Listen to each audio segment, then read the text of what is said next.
Hi, it's me, Rabbi Ben Weiner, and I'm here in Philadelphia on the afternoon of June 17th, 2019, and I have the honor to be in the home of my deeply respected colleague, mentor, and friend, Rabbi Sheila Weinberg.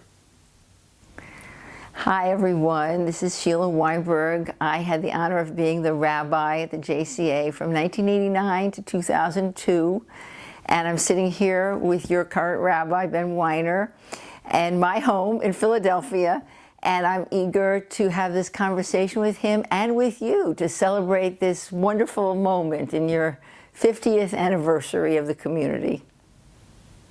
So as I've often said, when I first heard about the JCA in the Reconstructionist world, the other name for the JCA was Sheila's Congregation.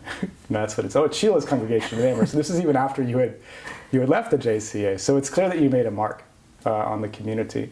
And what I want to ask you first is to sort of think back to the time before it was Sheila's Congregation, when you were about to arrive, where you were coming from, and what you first encountered when you came into contact with the JCA. So, I didn't go to rabbinical school until I was 36. I had already been working in the Jewish community, and I graduated, I was 40. And I had spent my last year and 3 years after that as a pulpit rabbi in Philadelphia. And it was okay.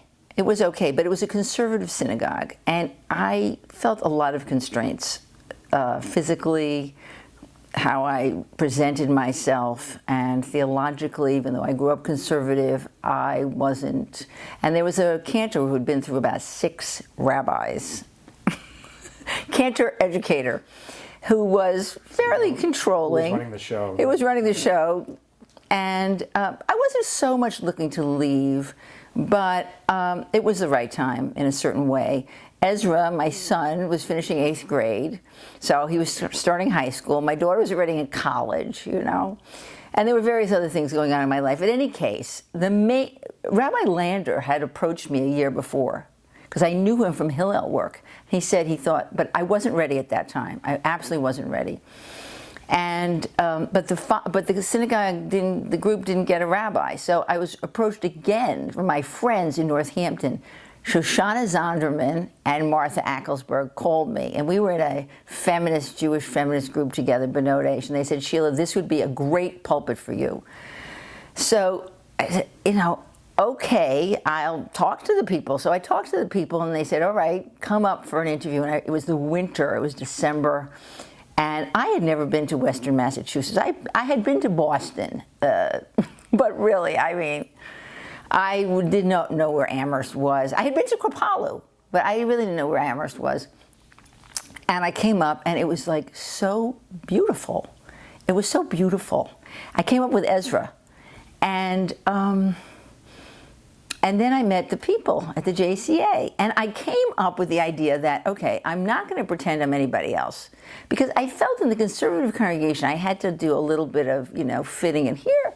I'm going to be who I am. I am who I am, and that's it. They like me, they don't like me. I'm not invested in this. If I want to wear big earrings, I'll wear big earrings. In the conservative shul, I had little earrings, and nice little shoes. But here, and I just was who I was.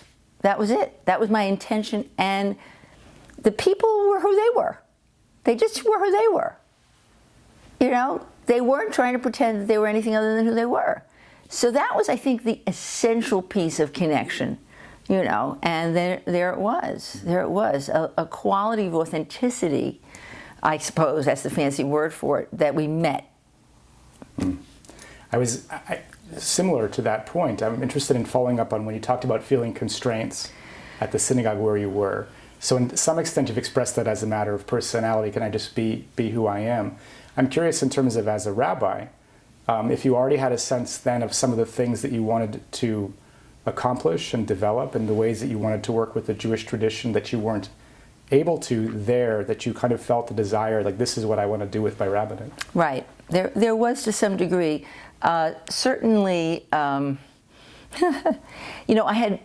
was a Reconstructionist. I had come to I went to the Reconstructionist rabbinical school, and I resonated deeply with the work of Mordechai Kaplan. But I also had a renewal side to me.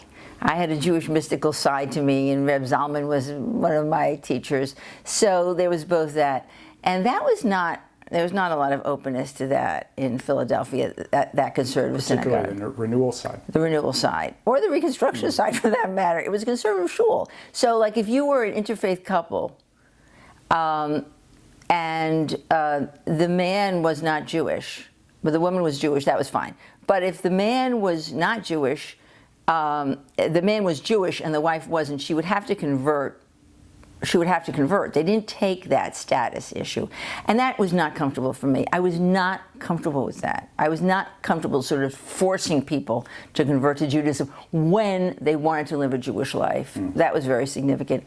And probably because I had been, this was 89, and I had already been involved in a lot of Jewish feminist stuff, and I had been very involved with gay lesbian issues. And that was also something that was not really viewed with favor in the conservative movement at that point. And it was, it was very important to me. And I think I made that very clear at the very beginning. Mm-hmm. So encountering the JCA and feeling this sense of connection on the personal level, right? How did some of the programmatic pieces, such that you're describing, begin to unfold in your relationship with the community? Well, I don't know if it was my first year. It might have been my first year on the High Holidays, where I made I talked about inclusivity of gay and lesbians. That was very important. I mean, 1989, it seems so obvious now, queer and trans and this and that and the next thing. But at that point, it wasn't. And that was really crucial. And it wasn't like something I had to think about. It was just very deeply, profoundly within me. So I think that was programmatic. I was also very interested in interfaith. And I don't know that the community was that involved with interfaith before, but I got quite involved with the Jewish community became kind of a community of interfaith, and part of it was justice activism, and part of it was just meeting each other and finding out who we were, and so that was really, really important. Other programmatic things that I don't remember what it was like in Beth Am Israel, which is a lovely progressive conservative synagogue. I have high regard for them, but it was followed by a Reconstructionist rabbi after me, interestingly enough. Anyway, there was a wonderful woman who had something called the Helping Hand Committee. This was at the JCA. When I got there. And she was, if you had a problem or you were sick or something like that, she would send you a card. And she was totally dear person. But that was it. In terms of caring for each other, there wasn't the habit or the practice. So I think it was Judith Swain, actually, who started the Chesed Committee. We talked about this. We're going to have a Chesed Committee. And we're going to actually have a committee of people that worried about each other. And from that, there became a Bikur Cholim, visiting the sick. And from that, various people started organizing a Chevra Kadisha, So before you knew it, there were actually committees.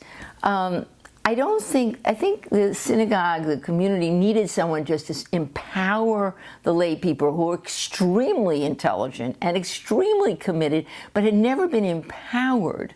They never had a rabbi whose job was not to do it all, but to empower them, to do the social justice, to do the caring community work, other projects. I was invited by my friend. I got involved with the Buddhists. I mean, this is a very important thing. Ted Slovin, who is my beloved friend, was the chair of this story I've told many times, but it's worth telling again. He was chair of the search committee for the rabbi. And I remember going to his house and we had a walk. And Ted said to me, the JCA is midway between two premier spiritual retreat centers, Kripalu, which I knew about, and Insight Meditation Society, which is one of the premier Buddhist centers in this country. And you were right in the middle of it, which isn't the normal thing you would say to a rabbi. However, for me, and I was not a meditator, I was not a Buddhist, I was a Jewish renewal person, if anything, sort of on that cusp. But that was extremely interesting to me. And of course, Ted was such a pioneer, actually, in the bringing mindfulness into the world. He was on the board of IMS at the time that he was also, very involved in the JCA. So, he set me on a whole course, which was my next life and my next career. But it also impacted on the JCA. So we started a morning minyan, a meditation minyan. Not everybody liked the idea that it was the one morning minyan was going to be a meditation community. I said, that's fine. Have another morning minyan. That's another meditation minyan. That's also good. So we ended up getting 2 minions for the price of one. That was fun. When I first started, there weren't even services every week.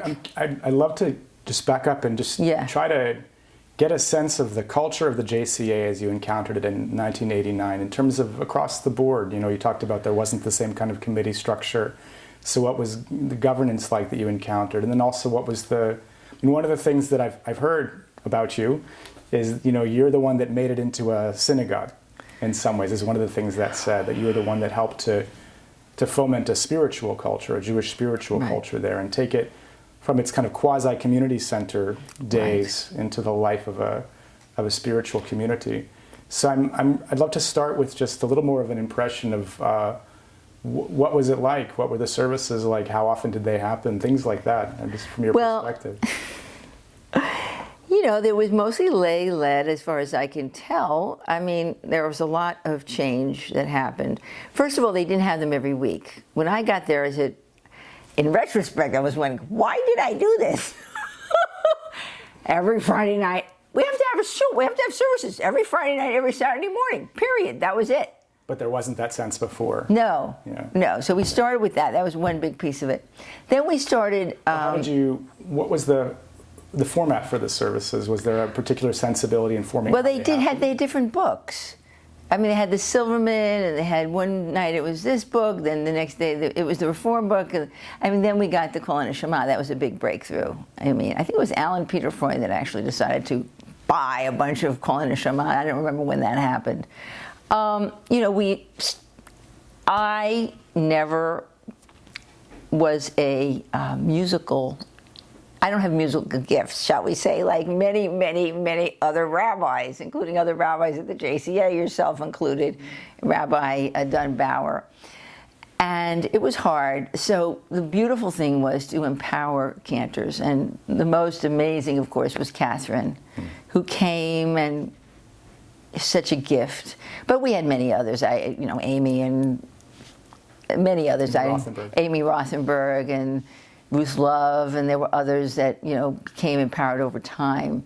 I wanted to introduce instrumental, but never quite managed to get over that particular hump. For me, that was It's funny. I mean, now we're going to air some laundry, perhaps. Right. It was funny to me that it took a while for the JCA to embrace musical instruments in davening.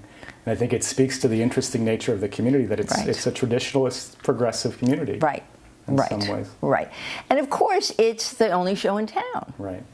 So that was always fabulously interesting and fabulously challenging. In terms of trying to balance the different needs and sensibilities. Yeah, it was great because, we had a voice as the synagogue on the one hand. On the other hand, there were a lot of streams. Yeah. I mean, I took a position which in retrospect I regret to some degree, but I changed too over the time, and I was kind of,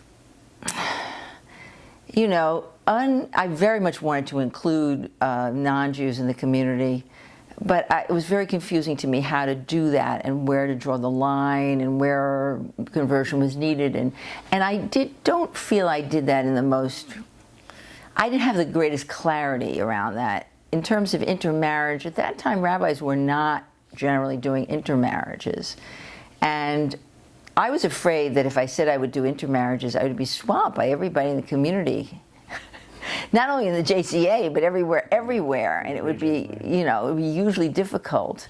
So I set this policy that I would only do Jewish weddings among Jews in the community, which was sort of life-preserving for me, but in retrospect, I felt that was hurtful, and I don't think I was as conscious of people who had non-Jewish parents who died and wanted to do Shiva. I don't think I understood that then. I mean, it was 30 years ago. It was part of an evolving conversation. Yes. Absolutely. Yes. Major. As far as Israel went, there were the gunners. you know. And there are the gunners. There are the gunners. I know. I saw them not so long ago. Gunners, yeah. Phenomenal, amazing people who had the consciousness of so many things and the life of the community, but also so much of Israel and bringing Israel in. And Israel wasn't as difficult in '89 as it is today as a topic, although I ended up feeling that the best thing I could do was bring people to Israel, which I didn't do as much as I wanted to. We had 2 great trips to Israel. One was Auschwitz, Israel. And the work I did in Auschwitz, because I had gone to Auschwitz, Paula Green invited me to be part of that group of the 50th anniversary of the liberation of Auschwitz. And when I came back, that was a very big theme. And we brought also in children of survivors and children of Nazis. We had some very profound meetings of this material. I don't think we got to when I was there, we didn't really move deeply into any Palestinian. You know, I know you've had Combatants for Peace, and I was actually in Israel with Combatants for Peace, but wasn't quite there at that point. And then we had the Critical Issues Committee. I don't know if they still have that, but there was the world issues, the world and Jewish concerns, and then there was the Critical Issues. I think that committee, there was a mix and a match, you know, and they split and came, and they were different folks, and so. I mean, I have memories of moments where, I mean, there was a very profound moment when it was right after 9/11. It was the high holidays, and I had prepared and we had to do something, but I wasn't prepared. I had a very significant talk, I thought, on the environment, and I wasn't prepared to throw it away, and I wanted to offer it. As much as I wanted to acknowledge 9/11, I also wanted to stay with this topic, which to me was very important, and I believed important in the Jewish world. And I think most of the people were okay, but I know I had some very strong reaction to the fact that I dared talk about something as marginal as the environment when our country was just under attack. You know, and I remember getting out on the street in the quad there in the center of town with my friend Peg Stern, who was the rabbi, the minister at the First Church, and became an extremely good friend of mine. We're still friends. She lives in California, and we spoke about how the war is not the response to this. War is not the response, and I spoke against the Iraq War and all of that. Not everybody bought into that. It was very important to me. Yeah. There's a few pieces I'd like to follow up on, and coming back around to this. The first is I wasn't aware that the mindfulness piece of you seems to develop while you're at the JCA. Right, totally. Yeah, so I'd love to hear a little bit more about that, and then how that began to inform your work as a rabbi. So Ted said, IMS. For those that need to know this. Ted Slovin. But I'm speaking right now to the rabbi who's known as the rabbi who brought mindfulness to the Jewish people. Right. So the fact that it happened as part of your relationship with the JCA is totally. So I'm just curious for just a little more, you mentioned Ted and his profound influence on you. A little more about the internal process there, what it was like to encounter this really important modality for you, and how that then began to feed back into your work for the JCA. Right. Well, I think, you know, first of all, I knew about mindfulness. I had almost gone on a mindfulness retreat the summer I graduated rabbinical school, like 3 years before, but didn't. So I was not completely ignorant of it, but I'd never practiced. I'd never gone on a retreat. And that's what Ted suggested. I also had another friend, Paula Green, who's the sister of Art Green, became a very good friend of mine and had also encouraged me. So I went on a 10-day retreat. Probably 1990, I think it was. And it was my first experience was a 10-day silent retreat, which was excruciatingly difficult. It was really difficult. And yet, at the same time, I was incredibly touched by the power of the practice. And I've talked about this before, but I started kind of simulcasting, you know, oh, this reminds me of this Jewish thing. This reminds me of that Jewish thing. Okay, we teach this in a Jewish form, and this is in I was also a student of Art Green's. I was a student of Chassidut.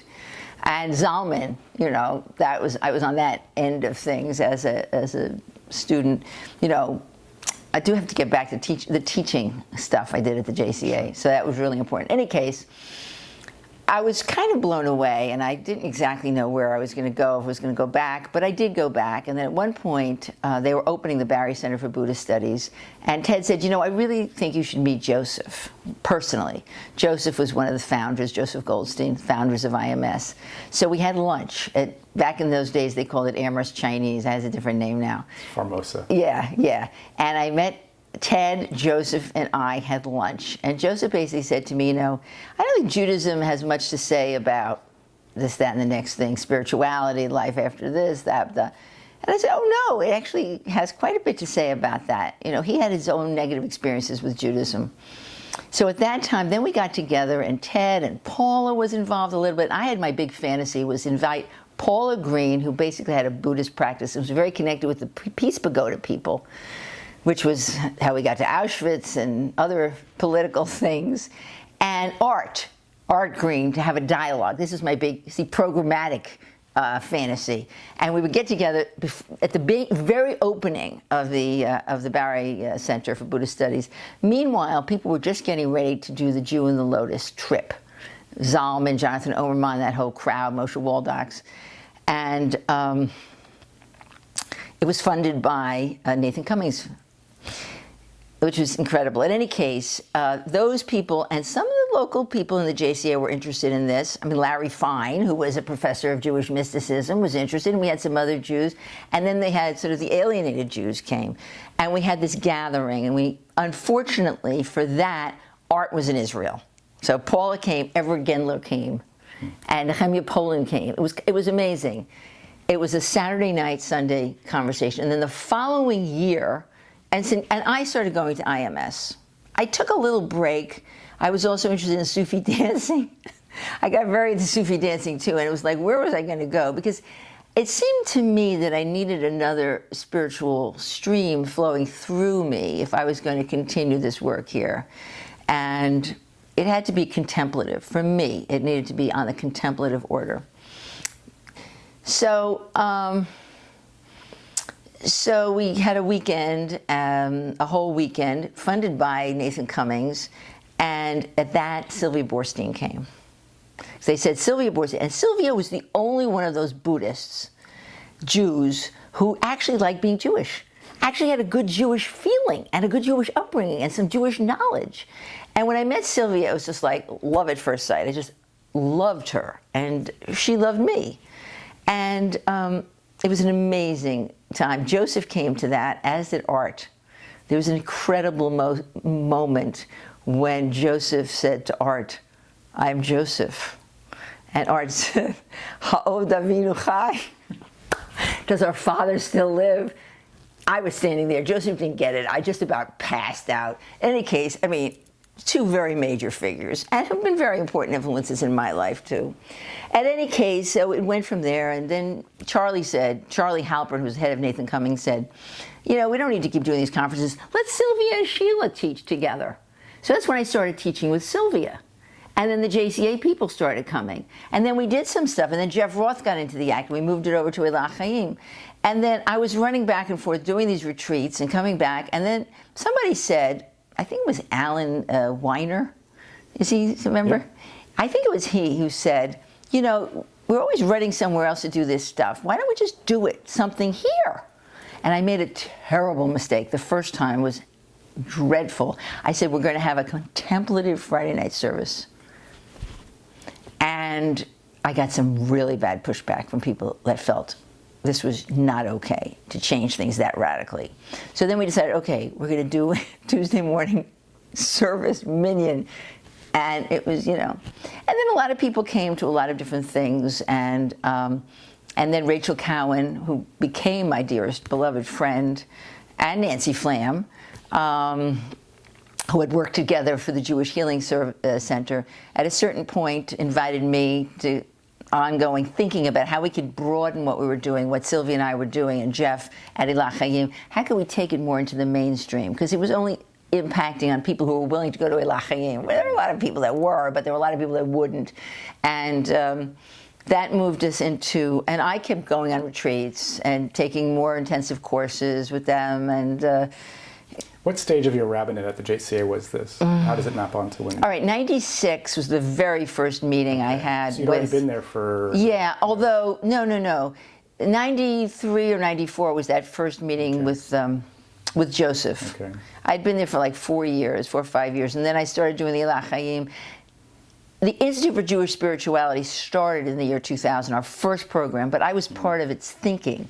And Rachel was working for Nathan Cummings, and Nancy moved to Northampton, which was a very significant for me, because she became like my best friend and colleague. I didn't have a rabbi that I was like that bonded to. Plus, she was a mom of little kids at that time, so she had time, and she was just completely brilliant and inspiring to me, and we had very similar interests. We're still very, very, very close. I mean, I took the sabbatical. I did a 6-week silent retreat. I did a couple of month-longs. I did one in England. I did them out west. And then it came to a point where the Institute was really starting. I was doing the synagogue and the Institute. I mean, the retreats. And I knew I couldn't keep doing that. I knew I couldn't keep doing that, and it was very, very, very difficult. Very difficult. But I felt that there were other people that could do the synagogue at that point. I met them, teaching young rabbis, and but there really wasn't anybody to do this other work. And it was very, very big leap, because I didn't really have another job. It was a total vision. And, of course, we haven't mentioned Maynard, who's very, very, very, very important in this whole thing. He was incredibly supportive to me throughout. And, we had our wedding at the JCA. Everybody was invited. Everybody came. It was unbelievable. They made their own. But then it was so difficult. I felt I had to have a private party and couldn't invite anybody. So it was so hard, but it was like the hottest day of the year in the sanctuary, no air conditioning. Still no air conditioning. It was unbelievable. Yeah. It was 1,000 degrees, but it was a great wedding. Yeah. And so it was, in the end, you left the JCA. I did. Because this piece was becoming such a fundamental part of it. Yeah, and I couldn't continue doing both because it demanded travel, particularly in the early years, and then it developed into a full job, more or less a full job. There are a couple of other pieces you've alluded to in your rabbinic sensibility that I want to go back and maybe trace a little bit as well. Okay. The first might be the Reconstructionist piece, because one of the other main pieces of your legacy to the JCA is you're the one that oversaw the affiliation with sort of, or at least put it on their. I put it on the radar. Well, so I'd be curious. So, firstly, so you mentioned at the beginning that renewal was a very strong influence, but also a sense of Kaplanian Reconstructionism. So I'd love to start there just a little bit with. So what was it in that piece that was so important to you, and then how did that play out in the JCA? Maybe leaning towards the eventuality of the JCA becoming a Reconstructionist affiliated community. Yeah, and a premier. The largest Reconstructionist affiliated congregation in New England, oddly enough. Not that I'm counting. Well, but one that still, I think, carries its Reconstructionism a little. Yeah, I understand that. I'd love to start at the beginning, So I was raised conservative, Camp Ramah and all of that. And given the years that I was growing up and coming of age and spent a lot of time in Israel and was a really intense Zionist, made Aliyah at a certain point, although by that time I had left the conservative movement, I felt the conservative movement was not progressive enough on certain issues. Women, gays, and social justice. Even now, Abraham Joshua Heschel is the big guy there, but he was very marginalized, and so was Kaplan. Even though, that was my roots. And I kind of left the whole thing for a period of time in the 60s, after I got very disillusioned because I thought that we should be marching for civil rights and ending the war in Vietnam and that kind of thing. And, the people that I loved and were the prophets were not doing that. So and then after Israel, my aliyah ended after the '73 war and family issues, and I came back, and I was working in the Jewish community, and I started reading and studying, and I was going to do a doctorate in Israel on I was in the process of doing a doctorate on the contemporary Jewry through the eyes of the Catholics.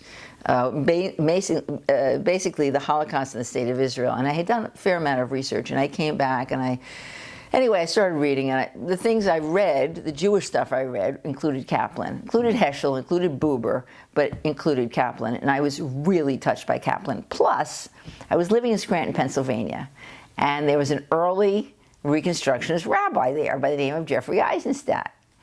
And he hadn't graduated yet. He was in rabbinical school, and he was a really good friend. And he was a friend of my husband, Steve Weinberg. He had been his scout. Steve had been his scoutmaster or something. And Jeff said to me, Sheila, you would really love it in Philadelphia, and you should go to rabbinical school. Now, they didn't have women rabbis in those days. It was crazy. I had just heard about it. I was already 30 years old. I had 2 kids. And Jeff said, the smartest person in our class is a woman. It was Rebecca Alpert.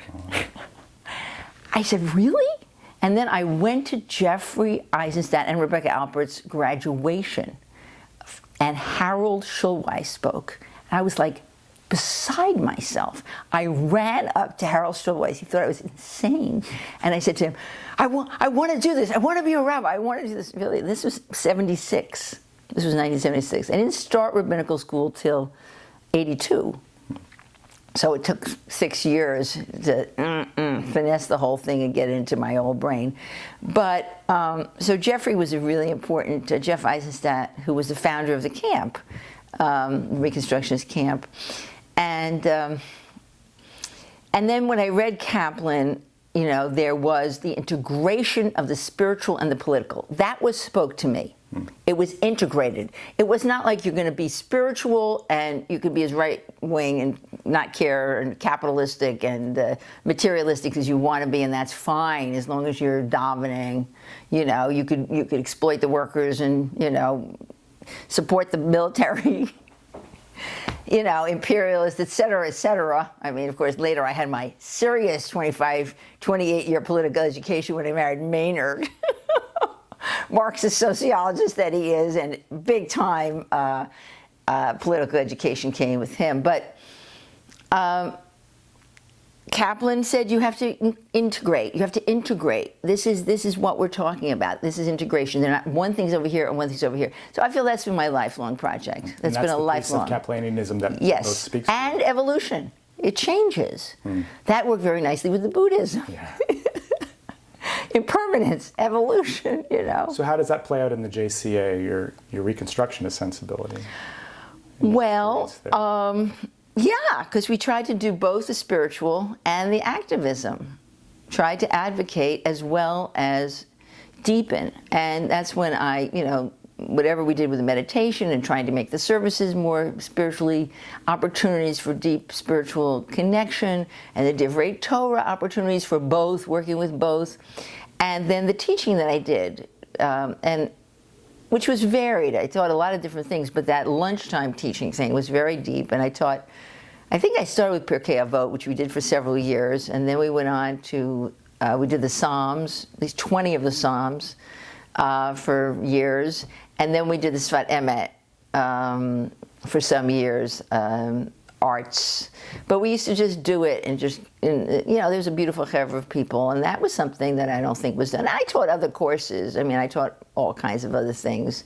I know I taught a course in Heschel, and we had scholars in residence and all that kind of thing. I think I'm trying to remember who we brought, but we did all kinds of stuff. Learning stuff, spiritually rooted and progressive. You can't do the inner work without looking at the systemic injustices. I mean, that was my feeling. That was Kaplan. There's an amazing readings in Kaplan, in that book, in the Recon book, in the Kol Neshama, for whatever you say about it. It's too heavy. But there's some amazing readings. 1945, Kaplan was saying these incredible things about spiritual renewal. Now, I have remained a Kaplanian lover of Mordechai Kaplan. I never, I had met him. I heard Kaplan speak in Israel. I was blown away. I can't say all my experience at the Recon school was so great. Mm-hmm. I had nobody that I thought was a great teacher except for Art Green, really. Mm. What's funny, when I've heard you speak about Kaplan in the past, you bring out a certain Kaplan. I think you have an eye for a certain part of his work that you raise up, which I always appreciate because I never seem to find it unless you point it to me. So this particular Kaplan, That's funny.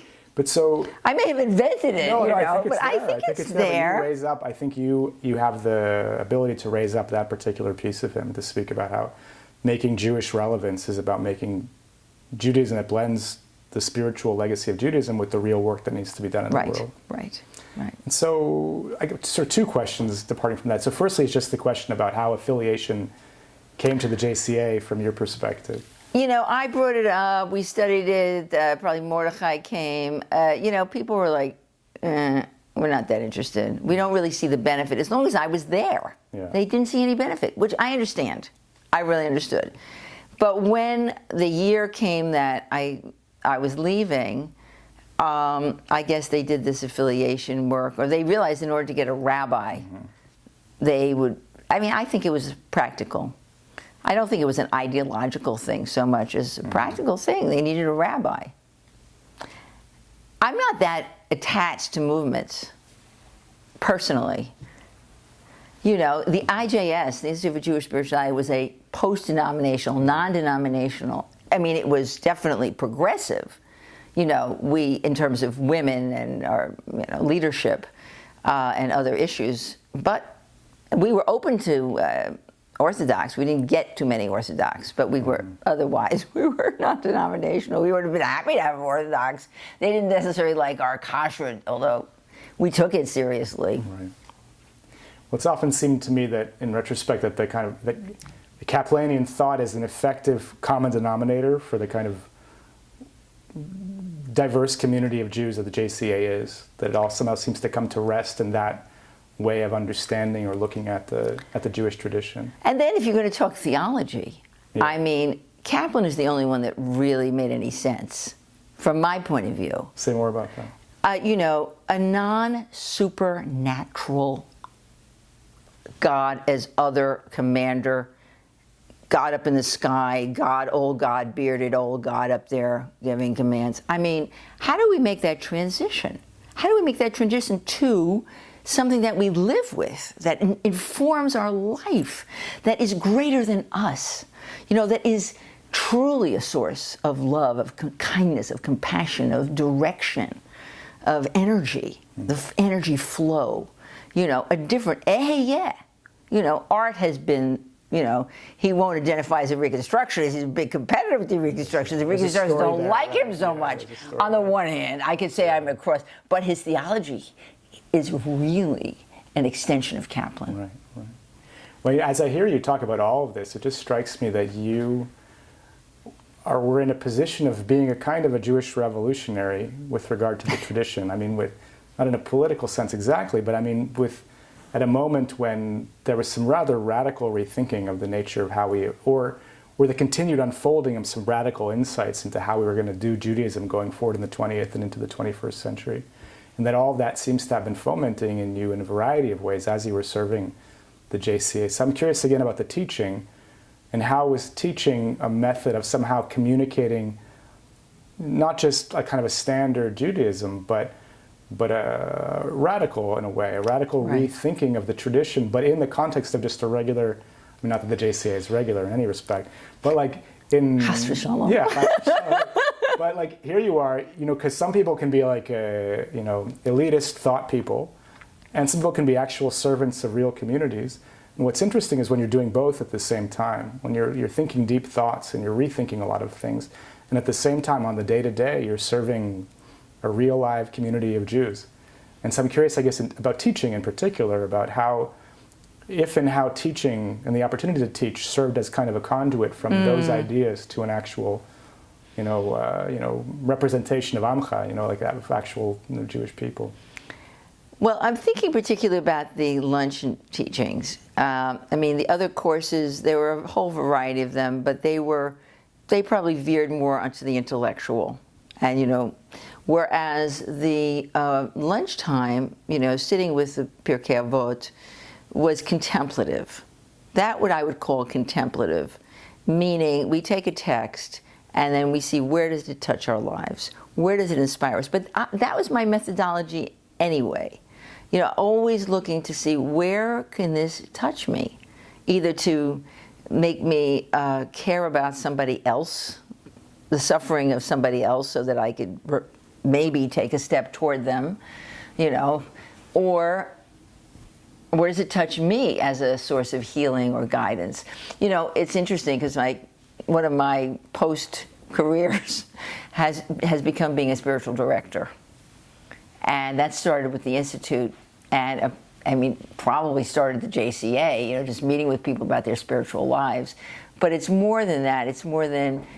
It's trusting that people, if they're given an opportunity, if they're heard, if they're listened, that deeper sources will arise for them. Whether it's in relationship to a text, if we're doing it in a Jewish context, we got plenty of text that we can look at, Or, and it's not to say don't look at the commentaries. Yeah, look at the commentaries. If that turns you on, great. Look at the Midrashim. That's what the rabbis were doing.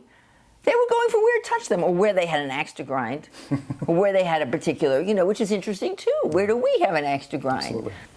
And how can we be honest? How can that lift us up? That's the evolution, That's the evolution of it, that it has to mean something to us, real live people, in how I treat my kids or myself, or deal with crisis or death, and that's what we're dealing with in a synagogue. We're dealing with loss. We're dealing with simcha. We're dealing with love and loss. And then earlier you spoke about what it meant to make the JCA into a community that cared. Yeah. Well, community of compassion and caring for each other.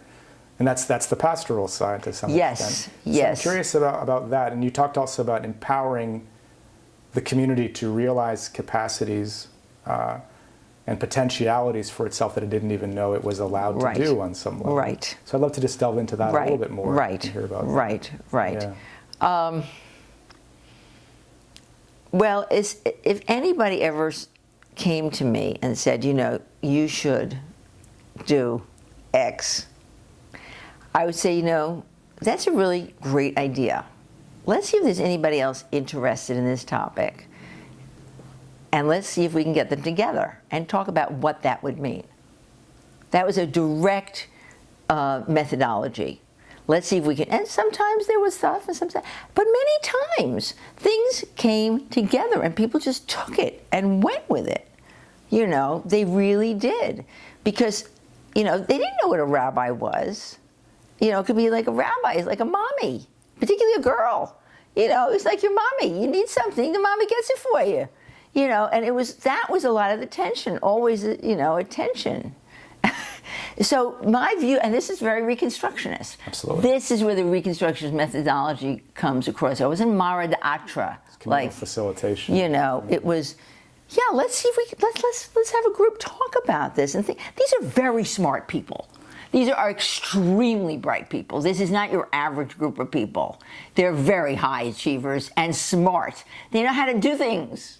I realized that pretty fast, So if you were able to kind of hold side by side in your mind, like JCA day one when you arrived versus JCA when you moved on. Yeah. What are some of the things that stand out in the contrast? Well, much more inclusive, diverse community. Not diverse in color. We didn't really have that in our consciousness so much at the time.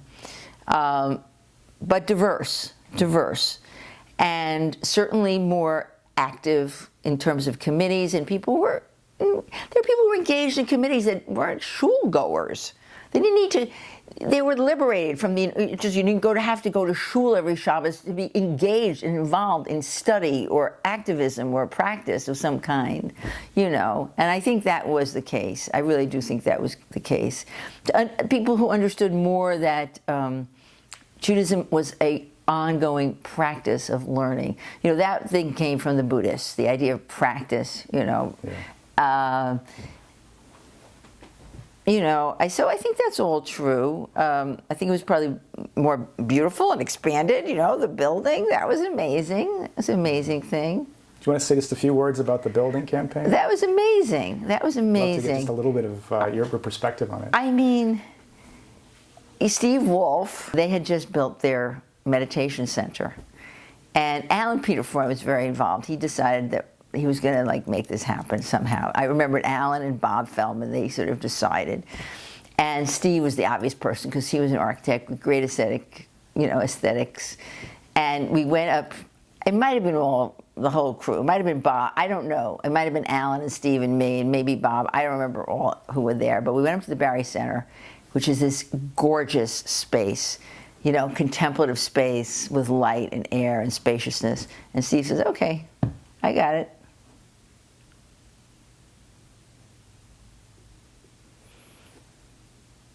And they made it happen. Wow. What was that process like of making it happen? Well, we did hire, I do remember this, they hired a fundraising consultant. We had all these meetings, these home meetings, and the fundraising guy told me, I don't remember his name, he was good. He said, you have to say to the people, would you consider a gift of $10,000, $25,000? I was like, I do? I was like, it was like, talk about practice, talk about, you know, comfort zone. So, but I did it. I did what he told me to do. I trusted it. I had to. I just trusted it. And people were incredibly generous. People were incredibly generous. What was motivating that generosity, that sense that this is a time to give, to help to make the community They loved work? the community. It meant something to them. And, you know, there's another point I'll never forget when I went to see the cemetery the first time. And I saw the dates, you know, 1987, 1985, died, 1983, whenever the cemetery was started, I don't know, in the 80s, you know. And I was like, it was so beautiful, first of all, and I just started crying because there were no Jews there before. There were no Jews there before. So this is kind of an amazing, it's almost a Jewish migration story. The whole Amherst, you know, Western Mass thing. I mean, not Springfield, but, and not Northampton, less Northampton, because they had, traditional community. Right, yeah. They had their little, you know, shopkeepers, yeah, right. yeah. But for Amherst, you know, the first people that came and that were willing to say they were Jewish and able to say they were Jewish and then had a Jewish cemetery. So it was a huge, you know, a beautiful thing about, you know, Jewish continuity, you know, and they understood that this was the time, you know, the people that had the vision to get the second church there at the time they did and to make that happen. And then the next generation of people, the next set of people that realized, you know, we need more. And we're worth more. We're worth more. They felt more entitled, you know, because if you go to a community, I'm sure it's anti-Semitic. There was tremendous anti-Semitic. There weren't only not Jews there because, you know, Lord Jeffrey, great guy, you know. I'm sure he loved the Jews as much as he loved the Indians, you know. You know what we're talking about here? Yeah. I mean, that too. A sense of laying claim to a right for the space and for the right to the presence in that location. Yeah. See, I think that enhanced the ability we deserve a beautiful space that's ours, that's created by us.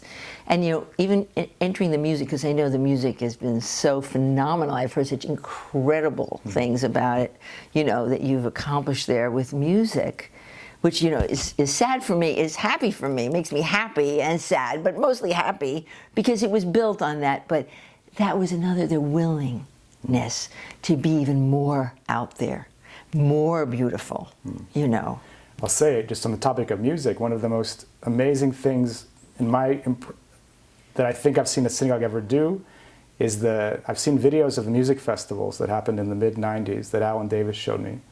during your time, these incredible outpourings of Jewish musical creativity. And it was actually Alan showing me those videos from that time that inspired us to begin to work on this new present iteration of the JCA as a musical community. Yeah. I mean, we had amazing people. Saul Gladstone. Yeah, absolutely. Did you know him? Yes, I did. Yeah. Yes, I did. And Aaron Bausell. Yeah. And Alan. You know, synagogue's flourishing. I think you left a great legacy. And it sounds like if I try to put a finger on how could you describe it, it seems like you oversaw a time in which Judaism became both more vibrant and more inclusive, and in both of those respects became more attractive to a broader number of people. That's very good. I used to say, you know, you can be wide or narrow, you can be deep or shallow. Now, usually the wide is shallow, right? And the deep is narrow. We're trying to do something that's wide and deep. That's exactly what you said. Put that on the t-shirt. Wide and deep. The JCA, Yes. wide and deep. Yeah. That should be the slogan. I made that up. I'll give you credit. find it anywhere. I think I made it up. credit. I tell you, I could have forgotten, but I think I did make it up. Well, it's been an honor to learn, to reminisce, and we're doing this in the context of the JCA preparing to celebrate 50 years by standard estimation. I'm sure you could quibble one way or Right, the other. But we right. decided this is 50 years. That's good. And Jubilee. Yeah, and with all these memories and this sense of legacy in mind, I just want to offer you just a moment to offer a word of blessing to the community on this occasion. I just offer my deepest love and gratitude to all those people that I know and all those people that I don't know. All the children and the grandchildren and the parents and the friends and the lovers and everyone who's there, who has been there and who is there now. You know, may you just find something that is inspiring, connecting, enlivening to you, and may it be a flourishing of love and care to you and to the greater world. And with great gratitude to you, Ben, you're such a blessed and beloved rabbi, and I only hear the most beautiful things about you, and it's tremendous joy that I hear that. So to you too, what a beautiful partnership. May you thrive, may you all thrive. Thank you. Amen. Thank you.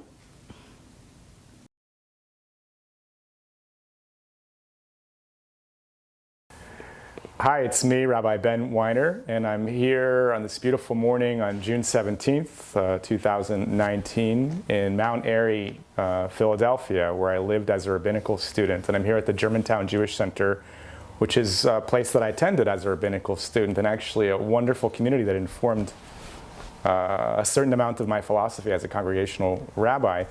But I'm here especially to speak with my good friend and colleague, Rabbi David Dunn Bauer, who served the JCA as the rabbi from 2003 to 2010. So David, we actually overlapped in rabbinical school for a year. My first year was your last year, and I actually remember that very fondly. I remember you being one of the wonderful second career students that were at RRC that was part of what I was so interested about in the place. And I remember you being a good friend and helped me as I adjusted to rabbinical school. Yeah. And then you graduated and went on into the professional world. And so my first question as it relates to the JCA is about that experience, is what it was like to come to the JCA through that process, and what are some of your first impressions of the community that you encountered? My first impression, of course, was as a student. I didn't know the congregation. I traveled up for the interviews, and I remember the fairly exhausting nature of the full congregational conversations. That, like, after Friday night, there was a Q&A, and after Saturday, there was a Q&A, and just by the end of the Q&A, I was ready to collapse. I remember at the Saturday Q&A, a JCA moment was the services went well. I sang well. It was intimidating as leaving services to be shaking hands with Catherine and with Eddie and Merle, and just that sense of I've been giving sermons to whom I am meeting. I would be daring to be a rabbi for whom. Then there were lovely lunches, and then there were Q&As, and it was 50 people each time in a circle. And my strongest memory is at the same time, because probably, I don't think they coordinated it as a move they would do together, but one of them saw the other one move and moved in at the same time.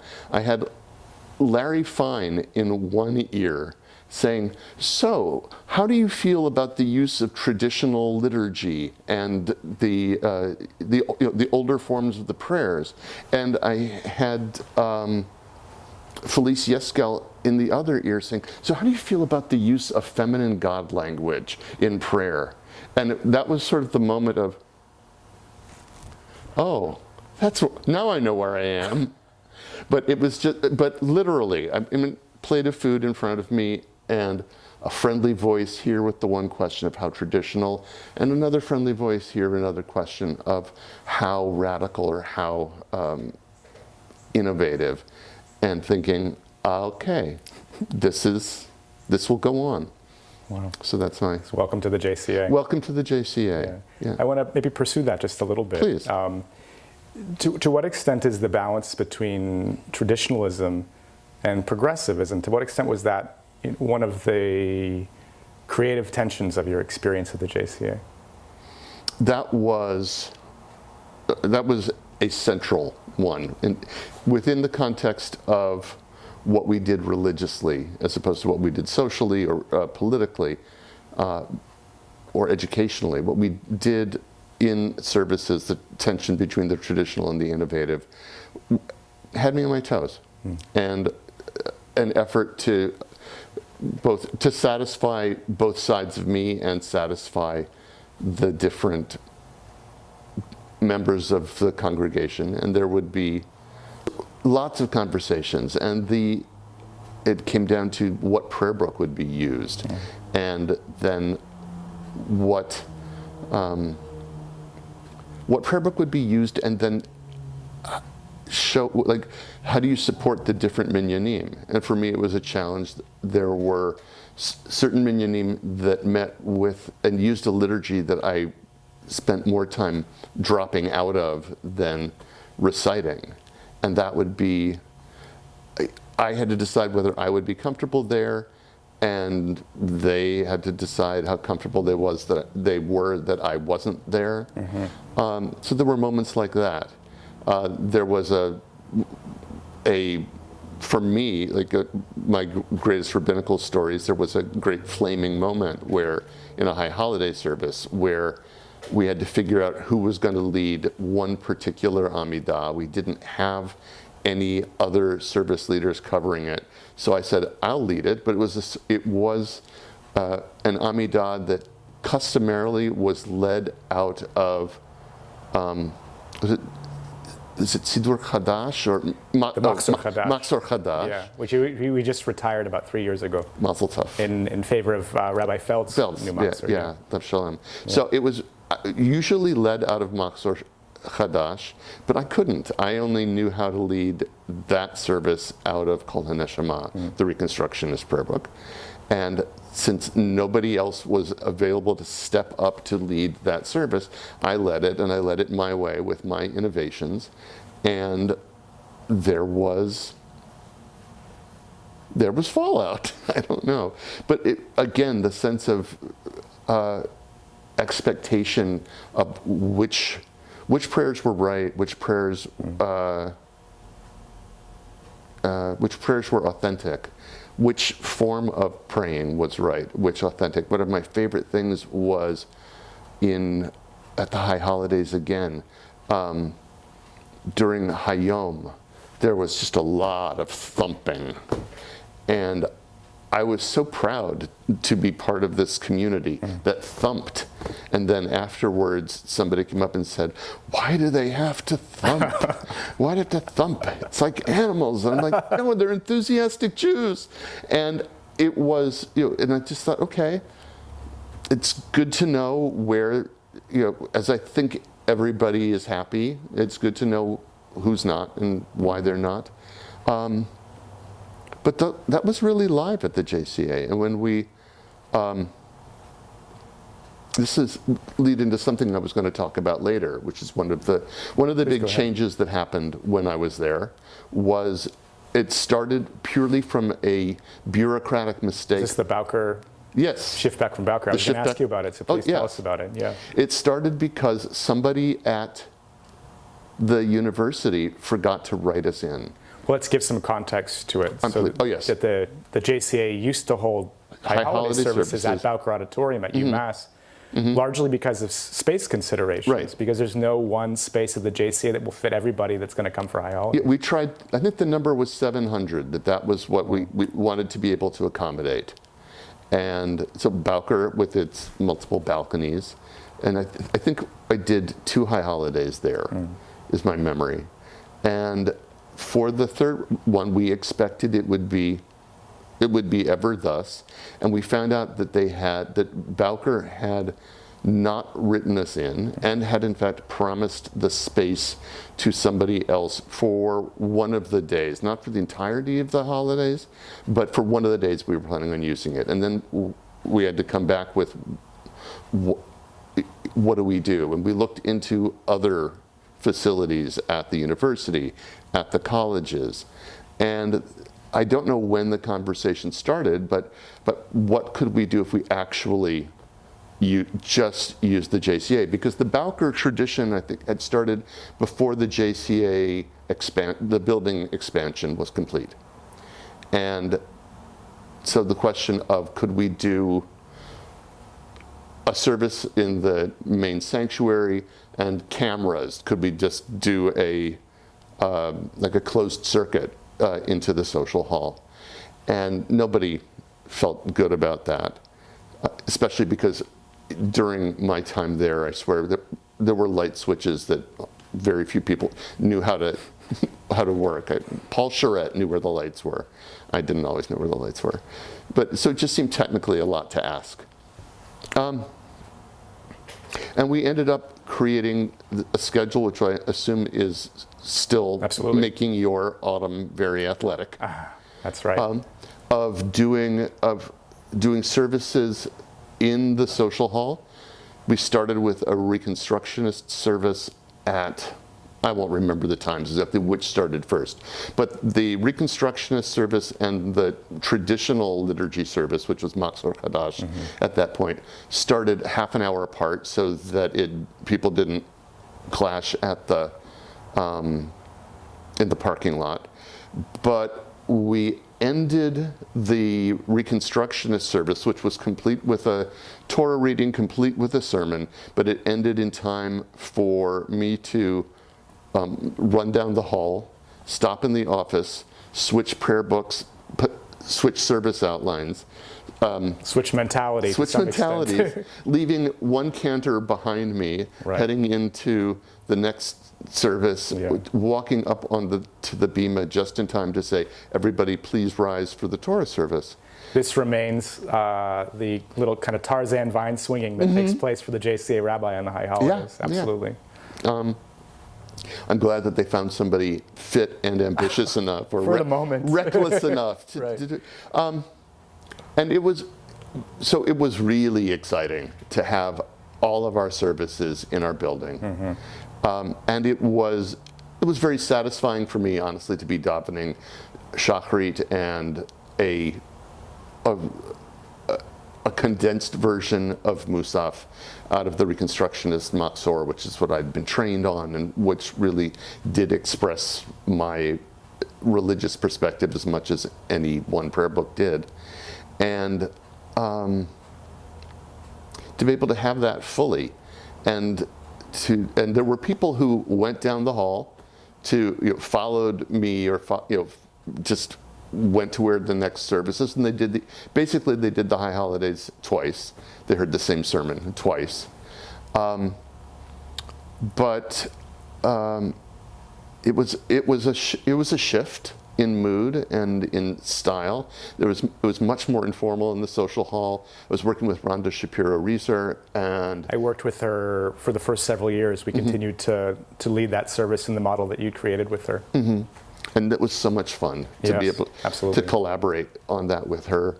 But it was informal, and we would move around a little bit, like improv, and we'd use the space, and then to come in and to come up the steps onto the bima into that elegant, beautiful Protestant space, and everybody please rise. It just kind of had it was a nice moment of formality, of, or a shift from one kind of engagement to another. Certainly the first sensation at the end of the high holidays is, dear God, I made it, just lying there. And there was one Yom Kippur where I finished Musaf. I think I finished it on a bar stool, and then I actually finished it on the floor with people bringing me orange juice. I had one where I simply misjudged my ability to handle the morning. But it was still satisfying. It was, from a rabbi point of view, to be able to kind of pull off such a tour de force. That was satisfying. To be able to do all the prayers, because it meant that I got to do the things in English I wanted to do. I got to do certain melodies that I knew and wanted to do, and then come in, and then to be the rabbi for Catherine's high holiday cantorial work was amazing. Just to, in a way, to go from the space where I had to sing, I got to sing, but then into a space where I could simply be there as Catherine sang to me. That was, Absolutely. Yeah. Well, I want to affirm the elegance of that solution to a technical problem, which remains the way the JCA does high holidays. Great. It's evolved in certain types of ways in terms of the nature of the two services. And actually the space has switched. Oh, really? Such that the more liberal service is now actually in the main sanctuary most of the time. So there's been some shift with it. But we again and again come up with, well, is there any way we can do this in one space? And the answer is always no. No. Yeah. But there's a lot of virtue to the solution. I mean, exactly what you outlined, the fact that maybe it takes two different overlapping services to fully encompass the spiritual and aesthetic potential of the JCA on the high holidays. Yes, I think that is the JCA. It really is that there is, the glory is that so many people care. I hear from so many rabbis, as I'm sure do you, that their congregants, they don't care. I do things, I create things, people don't come. The JCA, people come. They want something very specific when they get there, but people show up. Great. And so that there is,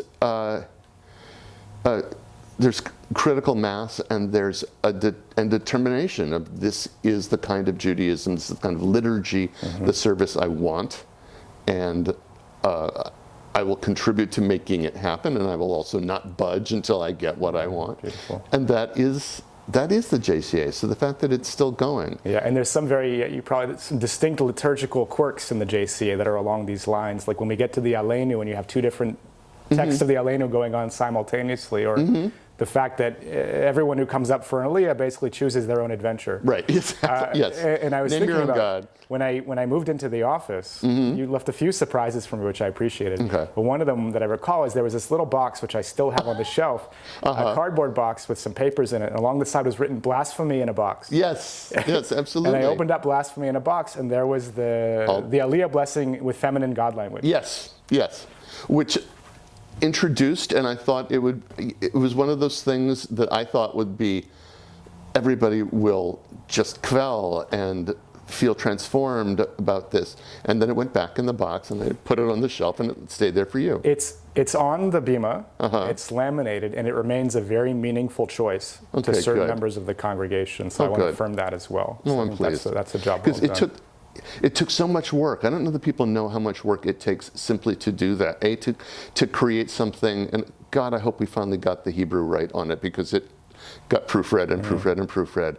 But it took so many people's input, and about even anything well, just in the Amidah, I remember there were conversations about Ezrat Sarah or Foked Sarah, Right. and which actually gave her more kavod. Right. And then being able to, I thought it was really important that everybody have a Torah blessing that they could get close to, even if they weren't fluent Hebrew speakers, but something that really expressed their connection to the scroll. And I thought this is a moment where you don't want to approximate, you want to approximate as little as possible, but so the people should have the blessing that is most meaningful to them. People should feel confident using the blessing that's most meaningful to them, no matter what the previous person did. So allowing that element of chaos, so that, and then what happens when there's a group aliyah, and I'd be like, you got your blessings, Go for it. Knock yourselves out, Yeah. we will say amen. That's just beautiful. Yeah. Are there other aspects or things you can point to in which the JCA served you as the arena of this kind of searching within the Jewish tradition for greater inclusivity or greater voice? There were moments, and I have to say, for me, there were moments that didn't necessarily grow into a new policy or a real cultural change, but they were the first conversations. It was the first place I had a conversation about Jews of color. And it was mostly, it was a roundtable we met in the library area, and mostly it was parents of children, of non-white children, who, however they'd come into the family. So that it was white parents of Jews of color. And there were young people of color who were part of the conversation. But what I remember was that the idea of the conversation was a spark. The conversation itself burned out. It didn't move anywhere. It remains a need at the JCA, and it remains a conversation we need to advance on. But it's now it's now a hot button issue. There's a larger, broader Yes, the rest of the Jewish world. That's right. So that even if the JCA can only gather a small table of people, that there are the other voices around that can contribute. So back then I thought, okay, well, this is a blip, but I didn't think it was going to become what it has in the Jewish world. And I was working at CBST in New York 4 years ago, when the first convening of Jews of color happened, and CBST hosted it. And there, I really witnessed the power of the phenomenon, the need for it. And so JCA carries that diversity, and certainly carries a political awareness, a basic kavanah that if the arc of history bends towards justice, that JCA wants to get there, first. So they're not. It's not an issue that anyone was, I would say, spiritually or politically indifferent to, but it was small then. Are there others? Yeah. Surprisingly, a couple of things. When I first got there, is when the Commonwealth of Massachusetts passed marriage equality. And there was the Religious Coalition for the Freedom to Marry, and it already existed. There were no Jewish congregations on it and as signatories. And I thought, this is the JCA. When I'd come up for my visit, for my interview, after the Q&A, after the Oneg, after the Saturday services, Beth Eisenberg, who was one of the co-presidents, swept the remains of me up into a little jar, and she took me across the river to Northampton Pride, because that was the weekend that... It's early May. Yeah. And it was, so that was part of my being introduced to the JCA, was saying, you can come up here and there's a gay community, there's a queer community. And obviously, because of the women's colleges, there's been a much stronger gay or bi women's community, and ultimately a much stronger community of trans men there in the Pioneer Valley than other places around. And yet, and this is something you and I talked about when I was on my way out the door and you were on your way in, and you very characteristically gentlemanly in your manner said, are there any things that you're working on that I wanted you to carry forward? And I said, yes, trans inclusion. Because for the longest time, we identified ourselves as a welcoming congregation, but we kept our welcome to lesbians and gays, and it didn't. The welcome statement, the mission statement, didn't say trans, and we had trans faculty in the school, trans board members. We had trans people working in the office. We knew we had trans congregants, and it just kept, it irked me slightly that it wasn't in our statement. And what I would say is that when I pushed the board, it was the first time I ever had pushed any board anywhere to do anything. And I pushed them that the JCA would become the first signatory. This is back in 2003, 2004, the first signatory, Jewish signatory to the religious statement for freedom of marriage. And they did it. We met in the, we met at like 8:30 in the morning in the deli on Pleasant Street. On the Black Sheep? On Main Street, Yeah. The Black Sheep. Yeah. People's eyes were various degrees of open. I honestly remember that I stumbled to this meeting. My shoes were not tied. It was early. And we voted it in, and I thought, great, we did this. And there was pushback. And pushback partly because for some people, they actually, they were dubious about the validity of same-sex marriage. And other people were dubious about arriving at the decision without process, without greater process. And it could have been my first big blooper at the JCA. But I really felt that congregations needed to sign on, and we were the congregation. If we weren't a queer voice for the Jewish people in Massachusetts, I didn't know what other congregation would be.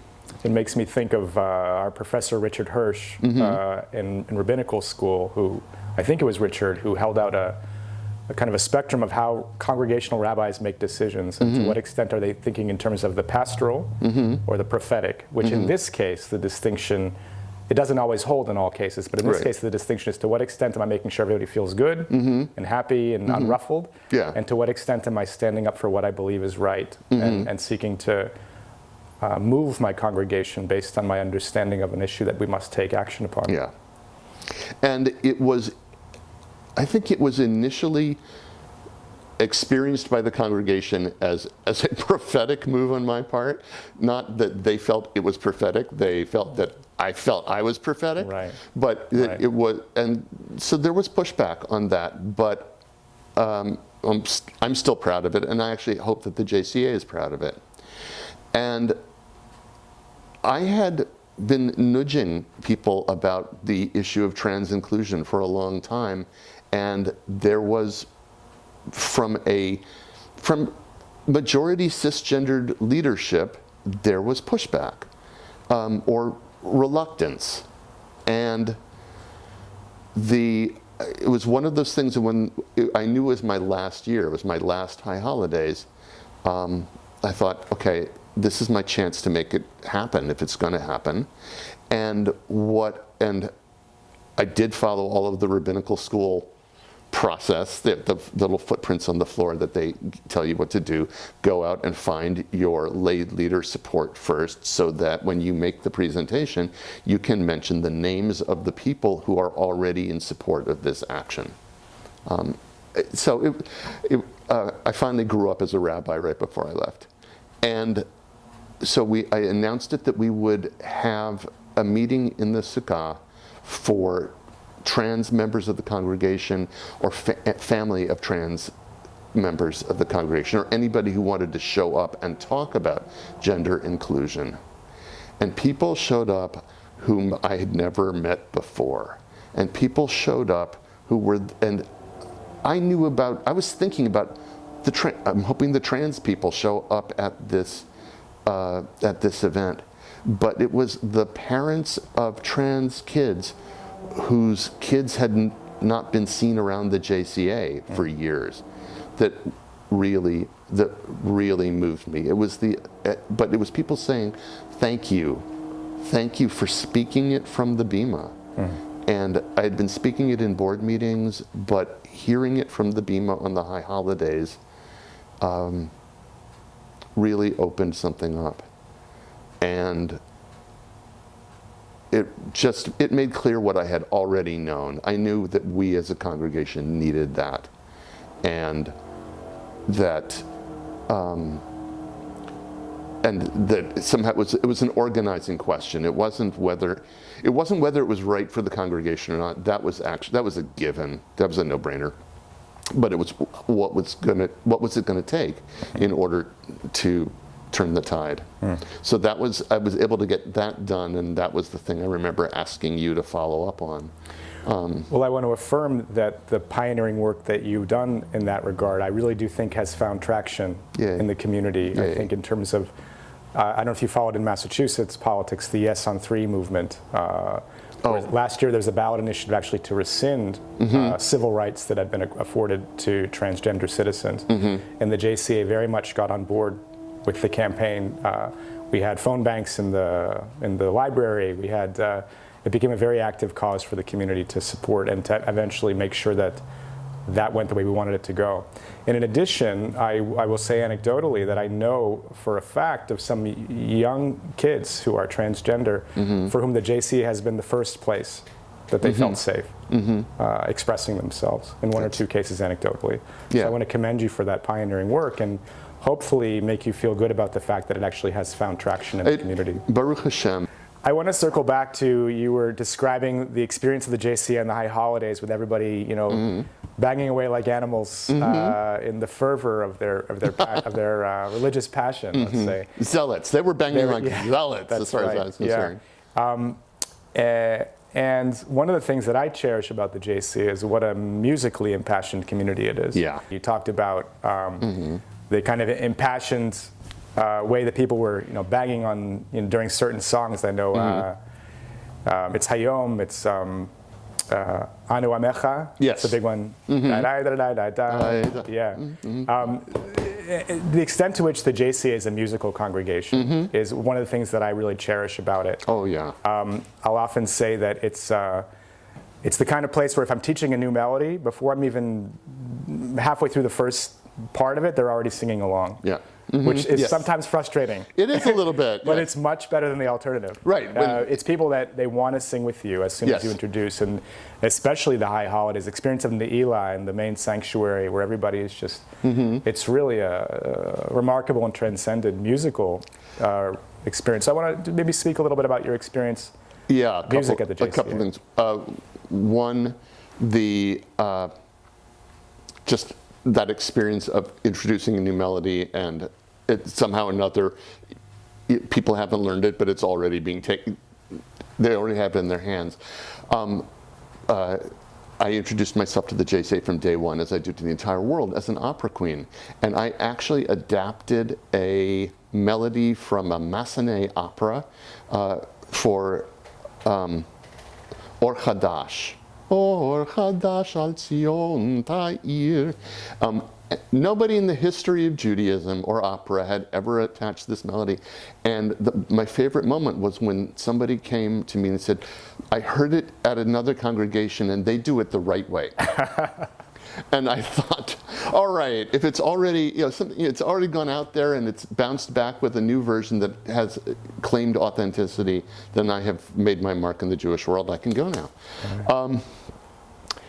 In the Yila service, I don't know how it happened because I didn't ask for it. But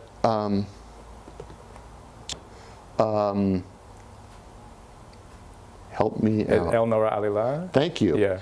That out of nowhere, people with the little eggs, with the little rhythm instruments came in, and it was like, I mean, that song has a kind of a sweet, childlike, and angelic feel to it, and then just this little added rhythm section that I couldn't see in a darkened sanctuary, and came out of nowhere, just.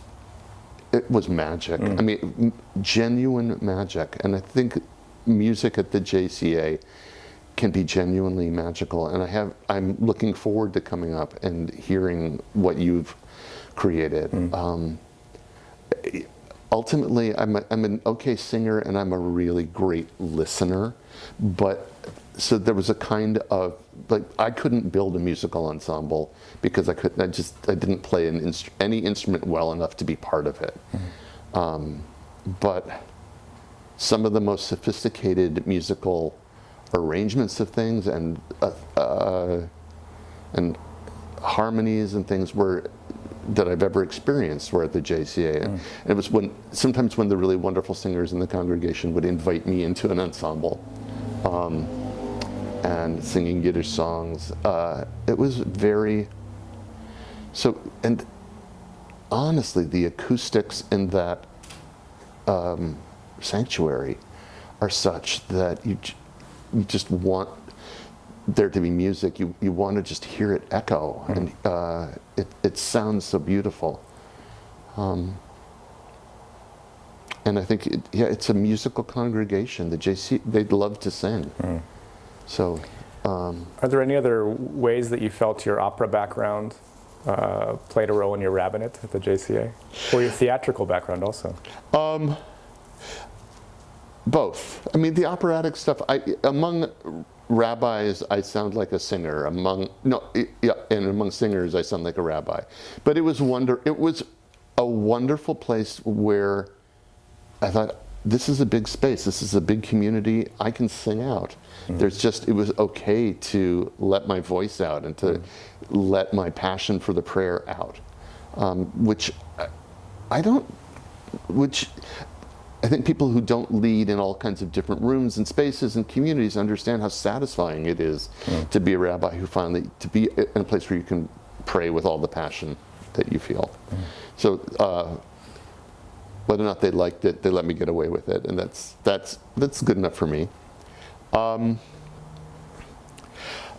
used theater as often as I could, and I remember one High Holidays I translated a Hanoch Levine play about the Akedah.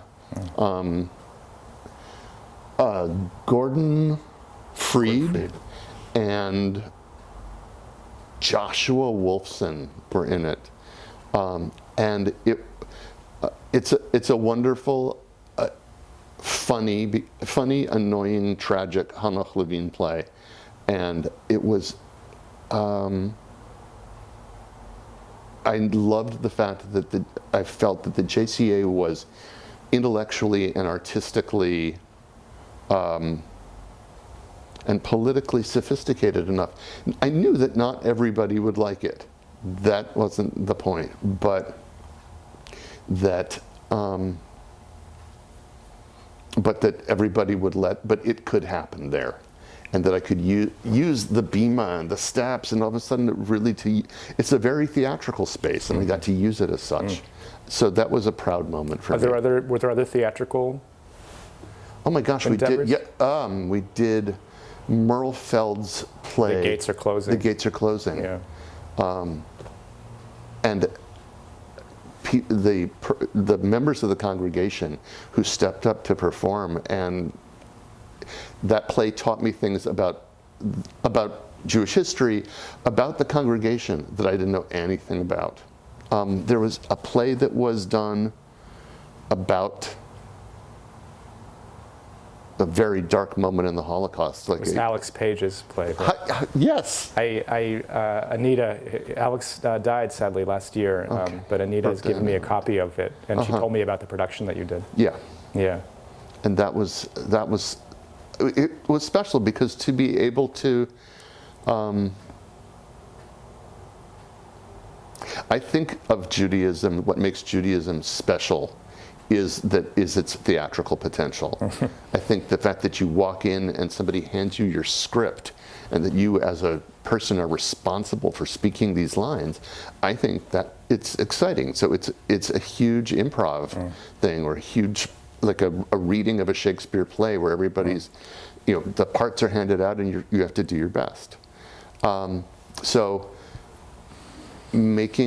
conceiving of liturgy that way, and then being able to really draw on it in different contexts was wonderful. And I used it in my bar mitzvah coaching because I simply wouldn't let any kid get up there and just read from their, And then in this parsha, Moses says this, and I really want to thank I was like, no. I wonder, there's a sign still on the podium that says slower and louder. That's me. That's you. Yes. That's one of your very lasting legacies of the JCA also. Excellent. It's still right there, and everyone remarks on it. It says, if people that don't know, right on the podium when you stand up there, where the B'nai Mitzvah give their Divrei Torah, is 3 words, slower and louder. Good, yes. And it gives the message to these B'nai Mitzvah kids. I just did one this past Shabbos. We have 2 more coming. It's right, absolutely. Good. Oh, it's amazing. Yeah. That's where it came from. I had this shtick. I would sit in some pew in the middle of the sanctuary, and if they started reading and stopped looking up, I would slowly slide down until I simply dropped out of view. Yeah. And then at a certain point, they would look up and be like, I was like, you weren't looking at me. I assumed you didn't care. Oh, wow. So I made them, like I said, you have to know this well enough that you can follow along with your finger, but you are talking to people. Nobody's here to be read to. People are here to be talked to. So I just treated them as performers. But it's a very empowering lesson because it's teaching them communication and respect for their own message. Right. And it's the JCA. The kids at the JCA generally have something to say. Smart kids, yeah. Yeah, and so it is something that deserves to be communicated and not simply mumbled. So, Very good. I find myself, I'm trying to formulate a question. It's sort of like, do you think, was being a rabbi more like being a director or a stage manager? Yes. All of the above? All of the above, absolutely. Yeah. Yes, there were times where it was just about moving things around, making things happen. How do we get things to happen smoothly? But director insofar as I think that services are events. Services are theater events, and that doesn't make them fake. It's part of their dimensionality. Well, most studies suggest that theater begins in ritual. Sure. So it's actually going back to the... Yes. Yeah.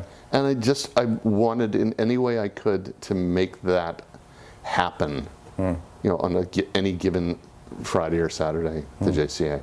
So yeah, I had a really good time there. I mean, yeah.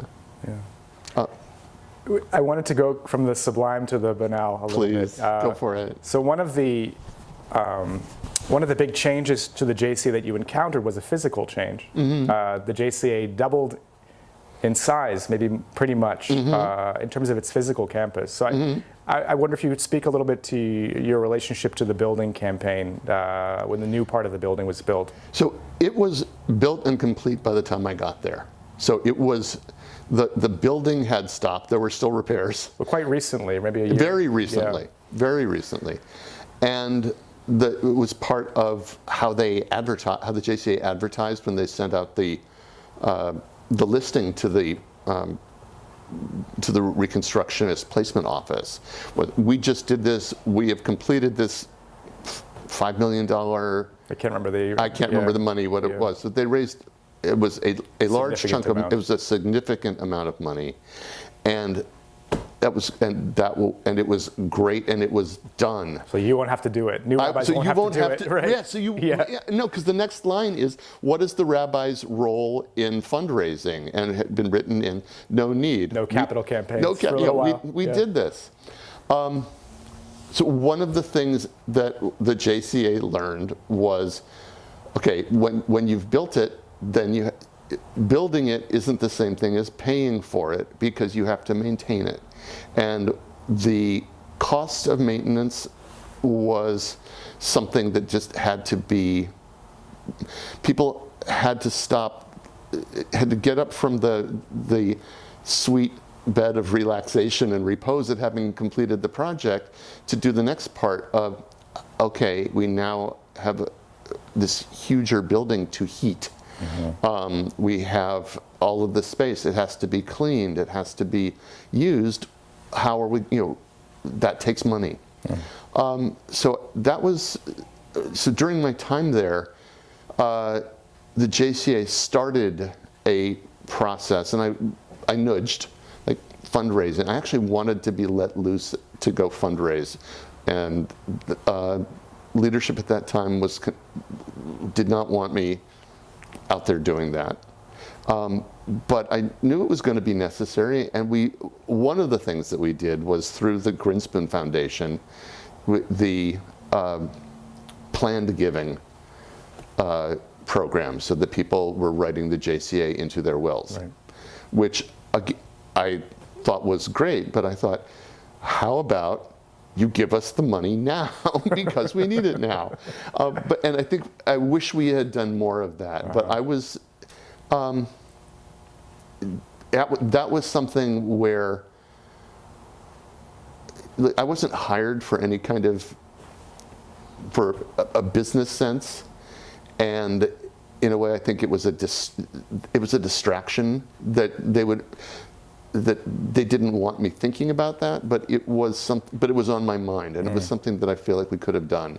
There was talk for years about whether we could have our own preschool, because we had the library space that was basically unused for so much of the year, and we could, and it's so tall, we could have what would it cost to build a balcony, to build a something, to make the stairs up to that wacky attic space. Loft, To make it, to bring it up to code. We looked at everything. And so I felt like that there was actually room for the JCA even to expand more, to use its space more, and small things started while I was there, and I think more has continued since I've been gone. But it was, when I first got there, we had a lot of space, and especially imagine at the high holidays, we had all that space, and we simply weren't using it. A name that I just need to bring into the conversation is Jody Rosenblum, who was the director of education, director of lifelong learning when I was there, and who just joined me in, she was really good at keeping me from stepping into the quicksand. She'd be like, Rabbi, have you thought about the fact that if you do that, the following people will, and I was like, no, I hadn't thought about it. And so she was good at protecting me in that way. I appreciate you bringing her up. I think she played the same role for me for the first several years until she retired. She was the senior colleague, and she helped me to learn and to navigate the institution. Because she knew the communities, and she knew people, and she knew people's stories. And again, a family would come in and they would ask for something a little bit something really outside of the box. They were ordering off the menu for something, and I would be like, well, that's not really on the menu. I'm not sure. I'll get back to you. And then they would leave the office, and Judd would say, Rabbi, do you know about what happened with her father 2 years ago? And I'd be like, no. Would you tell me? And she'd be like, oh, okay. Got it. And so she was able to give me the historical and personal context for all of these stories that made me think like, okay, this is not time for an easy answer. This is time for a creative answer. So she was an amazing partner in all of this. And I will also say, and Marcia Howard kept me looking vaguely efficient. Yeah. So bless her heart. Absolutely. But for people that don't know Marcia Howard, because she retired a few years ago. the office manager. Yeah, but extraordinaire, and just a wonderful person, Yes. and a very supportive personality. Yeah, I felt. And long-suffering. Yes. Yeah, you can go home now. I just want to finish. Yeah. Why are you here But on a also, Sunday? as with Jody, just a wonderful presence that also helped me to learn the institution and to feel at home there. Yeah, yeah. And the Because- person I would add to that list actually is you, for me. Thank you. So I just wanted to acknowledge the extent to which you helped to orient me to the JCA when I first came in, which was glad it I'm worked. very grateful for that. Oh, good. Wonderful. Yeah.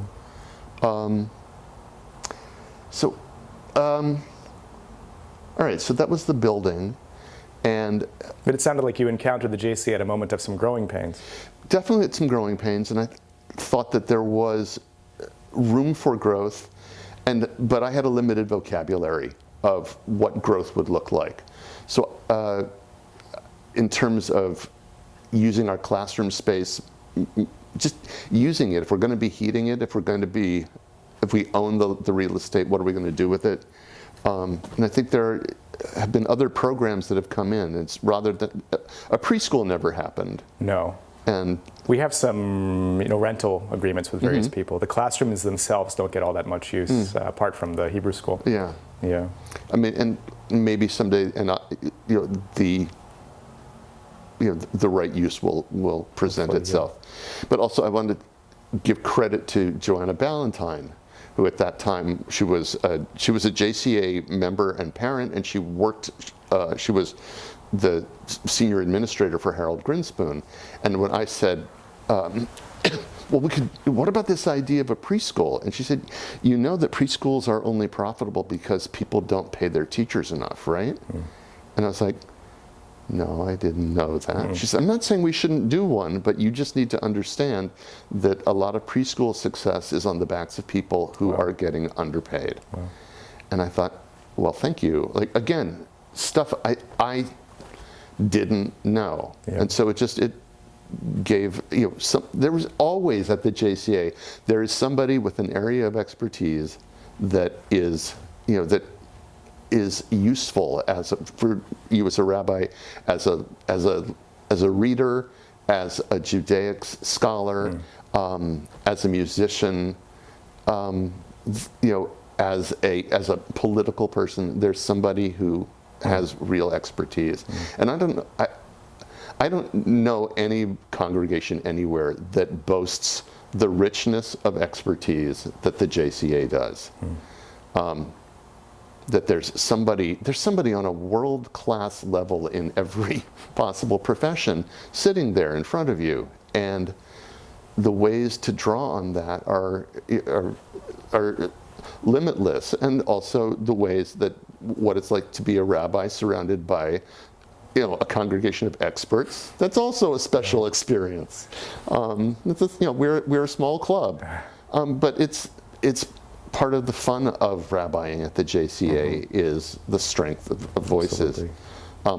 Again, I can't talk about my time at the JCA without mentioning the late great Saul Gladstone, Zichrono Livracha. That part of that being the rabbi at the JCA was being Saul Gladstone's rabbi, and one of the first, I think the first 14 people passed away my first year at the JCA. Including Shirley. I think it was the first funeral I did. I've heard about that. And I was... Shirley was Saul's wife. And the two of them were kind of patriarch and matriarch of the congregation. They taught so many B'nai Mitzvah. They led so many services. And just, I understood soon, fast enough that how my work was going to be seen by Saul was an important part of how my work was going to be received in general. And we had fun in collaborating on things, and we had some epic battles. Tried to keep some of them private, but some of them just happened right there. And in my experience, some of them would happen in the sanctuary. In the during sanctuary, the service. in the service. You had to be very careful when you took a breath in your Devar Torah or service leading, because if there was space, Saul in the front row would raise his hand and say, "Rabbi, can I say just one thing?" And he did it at a volume that everybody heard him. So I had a choice of occasionally saying, Saul, yes, let's do it after the service. And sometimes I would get away with that. And sometimes I would say, Saul, let's do it after the service. And say, it's just one thing. I just want to ask it now. And I realized that I was stuck and I had to just let it happen. Yeah. And then something that I had said or some choice I had made, what the controversial nature of it, and just we had a moment. So it was fun. Like that part. I don't know if this is going to sound disrespectful, but when it's fun, there's a part of being a congregational rabbi that's like sport fishing. It's like all right, being dragged along by the marlin, and whoa, and I will affirm that as being the case. I think that's an apt analogy. Yeah. So the JCA offered me like all kinds of fun in that way. That was just if you're going to be challenged, you want to be challenged by the smart people. You want to be challenged by people who can back up their assertions or their emotions with text or with history or something, and the JCA can do that. And so it's exciting. It was tiring, but it was really, really exciting. I have one that I want to bring up, but I was just going to ask if there's anything else you want to bring up, so please go for it.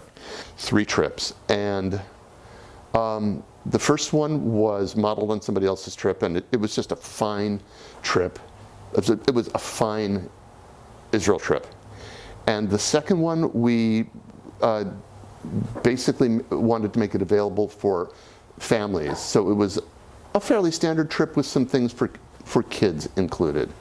And the third one was one that basically that I designed with the tour company, and it's one of my proudest moments. But I want to talk about that. Please. But I want to talk about in general, because Israel is the third rail topic in Jewish conversation. People are, as Rabbi Sharon Kleinbaum has said, people have no fear of coming into the congregation or coming into the rabbi's office and saying, "Rabbi, I don't believe in God." But they're terrified to come into the office and say, "Rabbi, I feel this or that about Israel." And rabbis are terrified to talk about Israel in front of their congregations. And we had politically a congregation that cared a whole lot about Israel, but cared a whole lot from different places on the field of politics. And there were people who were definitely J Street, definitely JVP, or BDS in their orientation, in their approach. And there were people who were Likudniks. And I'm very left-wing on my Israel stuff. And Karen Loeb and Yafa Gunner were my partners in creating Israel programming, and they're much further to the right than I am. And so anything we did on Israel was we lived out all of the challenges. We lived out the challenge of, I guess it was the Gaza invasion, the first Gaza invasion, that there were terrible things going on, and people being injured with white phosphate bombs and the congregation was traumatized. And we managed to get together and sit in a circle, and I controlled it with a gong, and everybody breathing, but letting everybody speak. But when we were planning trips, we took trips that were to definitely to sites that reinforced the beautiful Zionist story of how the state was built and how independence was won. But we also we hit some places where the anguish of a failing peace process was being experienced. And and Karen and Yafa and I managed to, I don't know, thrive in our different politics. And we each took each other to events at the JCA, and we took each other to places in Israel that we wouldn't have gone on our own. And I think that I was proud of our ability to plan events, knowing that we would be planning events that we would go to and see in completely different ways. There was a tour of Jaffa that happened on one of the trips where we had a Palestinian tour guide and an Israeli tour guide who the idea was we would go to different sites and they would tell the story of that place in the two different perspectives. It was actually, as a tour item, slightly less successful because an organization like that tends to hire very left-wing Israeli Jewish tour guides. So we didn't get. So it was almost like two voices, a Palestinian and a Jewish voice on the same narrative, saying the same thing. But it was still something where there was tension as it started, but we also knew that we were going to keep the group together, that we were going to keep the group amazingly well fed. If you plan anything with Karen, you end up, yes. Everybody is really well fed. And the final tour that we did was one where we went to we visited artist colonies, studios, galleries, and religious innovators. That's when you met with Ruth Calderon, I think. Yes. I've heard about that trip. Yes, yeah. Exactly. Yeah. I wanted her to sign my T-shirt. I was such Say a word about her, just briefly. She's for a context. woman Talmud scholar who founded an organization in Israel called Alma, and she was sort of the first of the women Talmud scholars who she probably got her training at Hebrew University rather than at a yeshiva, but she was respected by the old school male rabbis who would, she talked about being on the plane. She had her Masechet the Talmud open, he had his, and finally they started talking Talmud together. And so when we got to meet her, and she's a member of Knesset, which she became, I think. Yes, I don't know if she still is or not. But I don't believe so. But she's got the charisma of a rock star. She could talk anybody into anything. But it was just exciting to hear from her about building community and building Talmud literate community in Tel Aviv, not where progressive Talmud anything was happening at that point. We went to, I won't remember the names of all the poets we went to, but we went to their houses, read his poetry. An amazing poet who wrote, interestingly, she's an astonishingly right-wing Israeli poet who also is an extraordinary, she's an astonishingly right-wing Israeli, and she writes fabulous, evocative, erotic poetry and paints wild, phantasmic pictures on the walls of her house. And I learned about her from the woman who did most of her translating, Linda Zisquit, also a poet, American-born, very left-wing. And she said, yes, she and Linda and this other woman, we show up at the same demonstrations. We just show up on opposite sides of the street. Wow. but we were able to do that. We somehow, not only did we get a tour to the Baha'i Gardens, we actually got in. I mean, our tour group was amazing. We saw things that nobody sees. We got to pray in the Baha'i sanctuary.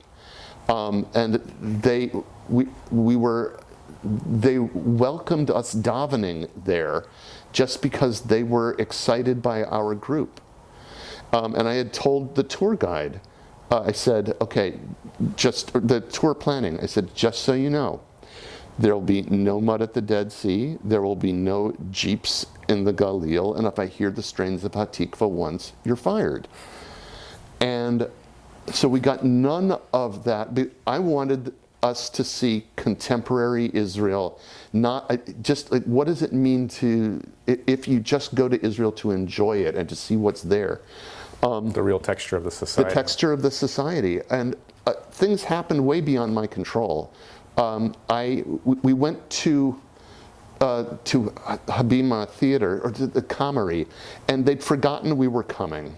And so they just assigned somebody to come talk to us, who was a young actor who was totally charming, and because he wasn't their usual frontline guy, took us, walked us into the theater during a performance of Fiddler, and apparently he got half the tour into Fiddler, the whole performance that night. I came back and what did everybody at breakfast? So what did you do last night? Oh, we went back to the theater and we watched Fiddler. How did you get in? They said, oh, he let us in.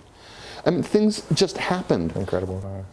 But we got. I mean, it was an extraordinary tour, and we got an extraordinary program from the Cinematheque. It was the best trip to Israel I had ever taken. It's the best one I've ever heard of anybody taking.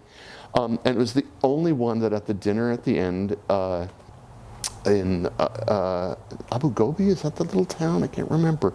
Little town right outside. Abu Ghosh, thank you. Yeah. Where I said, okay, if this is Israel, I might be a Zionist. Karen came up and hugged me. But it was... I get what you're saying. I mean, that's all we're aspiring to show what Israel really is, and have people engage with the reality of what it really is, and kind of cut through this kind of sheen that people put around it. Yeah. Right, and it's so much more interesting when you stop mythologizing it. And again, these are things you can do at the JCA that as a rabbi. Well, I think there are things you can do at the JCA if you have the courage to do them at the JCA. So I commend you for that. Thank you. We were there for each other, and we were excited that we were getting to do this, and that the JCA is someplace where you can make a little history at the JCA. So it's wonderful. Yeah. I want to thank you for this conversation. Sure. It's been very moving to me. I'm glad. It's very moving to me always to learn that I serve something larger than myself, if you understand what I mean. Sure. To know that I too am taking my time to serve this community, which has a history and it has amazing experiences and important people that have interacted there. And I want to thank you, I think most of all, for your integrity as its leader. That's a lot of what I hear when you speak is how you bring your truth and how you bring your honesty and your presence into your service. And I think that the JCA is better for the fact that you did that for those 7 years that you served. Thank you. Yeah. And I want to give you just a moment. We're doing this in honor of the JCA's 50th anniversary, and just to take a moment to think about that, and just to offer a word of blessing, a word of such as it is to the community on this particular occasion. Sure. May the one who gave our ancestors a strong sense of impatience with what was, and a strong sense of clarity and vision of what could be as a people, whether just as a family or as a people. May that spirit continue to inspire the JCA, and may the JCA continue to cherish what is beautiful and to seek out what can be even more beautiful, and be brave enough to explore, to argue, to sing, to beat, to be passionate together for each other. And may the community continue to support each other in the times of great celebration and the times of grief, where it, having been a mourner in Amherst, the JCA supports its community in grief the way no place else. And so may it be blessed with a wonderful future. And let us say, Amen. Amen. Ken Yiratzon. In your son. Thank you. Thank you.